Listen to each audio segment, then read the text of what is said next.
Video बीच में रुक गया था, तो हम पिछले वीडियो के माध्यम के बाद आगे देख लीजिए कि मुकुल, चंदन एवं राज एक फर्म में साझेदार हैं जो लाभों को 5-4-1 के अनुपात में बांटते हुए साझेदार हैं। अब यह तय होता है कि वे भावी लाभों को 3-3-4 के अनुपात में विभाजित करेंगे और इस उद्देश्य हेतु फर्म की ख्याति का मूल्यांकन 50,000 पर किया जाता है। तो प्रत्येक साझेदार की प्राप्ति एवं त्याग की राशि की गणना कीजिए। तो पिछले के दो प्रश्न और इस प्रश्न में क्या अंतर है? तो पिछले दो प्रश्नों में आपको त्याग एवं प्राप्ति का अनुपात निकालने को कहता था और यहाँ पर त्याग एवं प्राप्ति अनुपात की राशि निकालनी है। तो कैसे निकालेंगे? तो पहले हम प्राप्ति और त्याग का अनुपात निकालेंगे और उस अनुपात के आधार पर राशि निकाल लेंगे। तो पिछले जैसा ही सवाल है, बस देखिए आप सवाल को बनाने के लिए पहले हम लोग क्या लिखेंगे? तो यहाँ लिखेंगे ओल्ड रेशियो। कौन कौन साझेदार है? तो पहला है मुकुल, फिर कौन है? चंदन, फिर कौन है? राज, और इसका अनुपात पुराना जो है वो 5:4:1 है। अब इसे भिन्न में बदलने के लिए 5, 4, 9 और 1 10, तो 10 में से 5, 10 में से 4 और 10 में से 1, ये उसका क्या निकल गया? Old ratio. अब हमने यहाँ पर निकालना है न्यू रेशियो। तो देखिए न्यू रेशियो कितना दिया हुआ है? तो वे भावी लाभों को यानी भविष्य के लाभों को 3-3-4 के अनुपात में विभाजित करेंगे, यानी ये न्यू रेशियो है। तो हम लोग यहाँ लिखेंगे 3:3:4, 3:3:4। अब इसे हम पुनः क्या चीज़ में बदलने वाले हैं? भिन्न में। तो 3, 3, 6 और 4 10, तो 10 में से 3, 10 में से 3 और 10 में से 4। अब हम पुनः क्या करने वाले हैं? तो ओल्ड रेशियो में से न्यू रेशियो को माइनस करने वाले हैं। तो ओल्ड रेशियो बताओ बाबू कितना है मुकुल का? पहले हम लोग किसका निकालेंगे? मुकुल का। तो ओल्ड रेशियो है 5/10 माइनस न्यू रेशियो कितना हो गया? 3/10। मुकुल के बाद किसका निकालेंगे? चंदन का। तो चंदन का ओल्ड रेशियो कितना है? 4/10 माइनस न्यू रेशियो कितना है? 3/10। चंदन के बाद हम लोग किसका निकालने वाले हैं? राज का। तो राज का ओल्ड रेशियो कितना है? 1/10 माइनस कितना करना है? 4/10। अब आपके सामने फिर से भिन्न का घटाव आ गया और इसे आप बनाने अच्छे तरह से जानते हैं कि पहले हम 10 और 10 का क्या लेने वाले हैं? एलसीएम।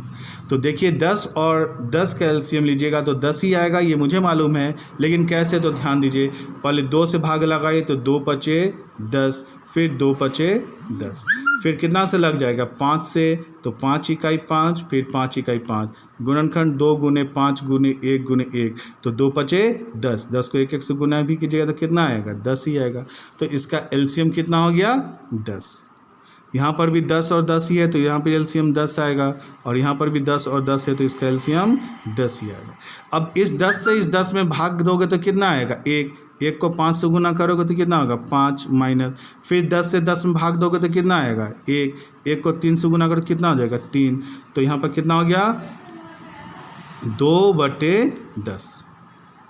अब यहाँ एलसीएम लो तो यहाँ आ जाएगा 4 - 3 यानी कि 1/10। फिर यहाँ एलसीएम लोगे तो 1 - 4 तो यहाँ आ जाएगा -3/10, जो कि 1 में से 4 नहीं घटेगा तो -3/10। अब हम देखेंगे कौन त्याग कर रहा है कौन प्राप्त। तो ये प्लस में है तो ये सेक्रीफाइस करेगा, ये प्लस में है तो ये सेक्रीफाइस करेगा और ये गेन करेगा। अब फिर बोलोगे सर गेन और सेक्रीफाइस हमेशा तो आपस में बराबर होता है, तो बिल्कुल होता है। 2:10 और 1/10 को जोड़ना तो देखना 3/10 आ जाएगा, जिसका आधार पर हम कह सकते हैं कि सेक्रीफाइस और गेन हमेशा आपस में बराबर। तो ये तो बेटा क्या निकल गया? ये निकल गया आपका अनुपात। अब यहाँ पर अनुपात नहीं बल्कि हमें क्या निकालना है? ख्याति की राशि को बांटना है। तो लिख रहा है कि ख्याति का मूल्यांकन इस उद्देश्य हेतु फर्म की ख्याति का मूल्यांकन 50,000 पर किया जाता है और प्रत्येक साझेदार की प्राप्ति एवं त्याग की राशि की गणना करनी है। तो अब हमें यहाँ पर राशि निकालना होगा किसका? ख्याति का। तो हमें यहाँ लिखना होगा कि मुकुल, तो देखिए मुकुल क्या कर रहा है? त्याग कर रहा है। तो लिखेंगे मुकुल द्वारा ख्याति की त्याग। तो बताओ कि ख्याति का राशि कितना है 50,000। तो यहाँ हो जाएगा 50,000 में यह कितना सेक्रीफाइस करने वाला है 2/10। तो यहाँ 2/10, तो 5 दूना 10,000 ये त्याग करेगा। फिर मुकुल के बाद चंदन, तो चंदन द्वारा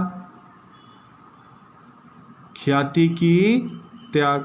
तो चंदन कितना है 1/10, तो ख्याति है 50,000 का 1/10, तो ये फिर 5,000 क्या करेगा त्याग। और चंदन के बाद फिर यहाँ पर आ जाएगा राज द्वारा ख्याति की त्याग। तो राज का कितना है बेटा 50,000 का 3/10, तो यहाँ पर कितना हो जाएगा 15,000, और ये क्या करने वाला है प्राप्ति। तो अब इस तरह से तुम देखोगे कि त्याग और प्राप्ति आपस में बराबर है कि नहीं। तो है, देखिए 10 और 5 15,000 त्याग करेगा मुकुल और चंदन मिलके, और ये 15,000 रुपये की क्या करेगा प्राप्ति करेगा। तो त्याग और प्राप्ति आपस में बराबर हो गया। अब इसी के आधार पर एक प्रश्न हम तुम्हें दे देते हैं, जिस प्रश्न को तुमको बनाना है, ठीक है। इसका आंसर मैं अगले वीडियो में दे दूंगा, और ये आंसर जो है तुमको बताना है। प्रश्न है मोटू पतलू एवं छोटू, सुन के हंसी लग रहा होगा ना। हाँ, तो मोटू पतलू एवं छोटू साझेदार हैं जो लाभों को 3-2-1 के अनुपात में बांटते हैं, यानी कि ये इसका ओल्ड रेशियो हो गया। 1 अप्रैल 2019 के प्रभाव से वे लाभों को बराबर बराबर बांटने में विभाजित करने के लिए सहमत होते हैं, यानी कि न्यू रेशियो इसका बराबर बराबर हो जाएगा, ओल्ड रेशियो इसका 3-2-1 हो गया। और लिख रहा है कि आपको त्याग एवं प्राप्ति अनुपात के आधार पर बताना है कि ख्याति यदि 1,60,000 है, ख्याति यदि 1,60,000 है तो ख्याति की कितनी राशि या त्याग प्राप्त किया जाएगा। तो ये जो पिछला सवाल बनाए हैं वो बिल्कुल सेम सवाल है, दोनों में कोई अंतर नहीं, बस अंतर है तो यहाँ पर नाम अंतर है। और ये आपको हम हिंट्स दे दें कि पहले आप निकाल लेना ओल्ड रेशियो, फिर तुम यहाँ पर निकाल देना न्यू रेशियो, फिर तुमको मालूम है क्या करोगे, ओल्ड रेशियो में से न्यू रेशियो को माइनस कर दोगे, फिर तुम ए का ओल्ड रेशियो में से न्यू रेशियो माइनस करना,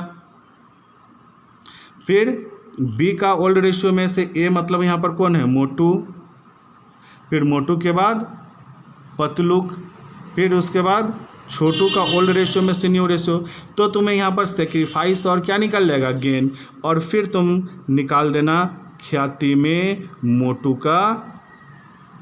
अब देख लेना त्याग कर रहा है तो त्याग, प्राप्ति कर रहा है तो प्राप्ति। मैंने हिंट्स दे दिया, अब ये प्रश्न को बना लेना, अगले वीडियो में इसका उत्तर बताया जाएगा, फिर आपको देखना है कि वो आपका सही है या गलत है। आज के लिए इतना। सभी बच्चे बिल्कुल ध्यान से मन लगाकर पढ़ाई करें। मैं फिर से रिपीट कर दे रहा हूँ कि मन लगाकर अच्छे तरह से आप पढ़िए, और इसका रिपोर्ट मुझे व्हाट्सएप के माध्यम से या फिर यूट्यूब में ही आप कुछ मैसेज हमें देते रहें, ताकि हमें और ज़्यादा प्रेरणा मिले और अच्छे से अच्छे तरह से वीडियो बनाकर आप लोगों तक दे सके। अभी के लिए इतना ही।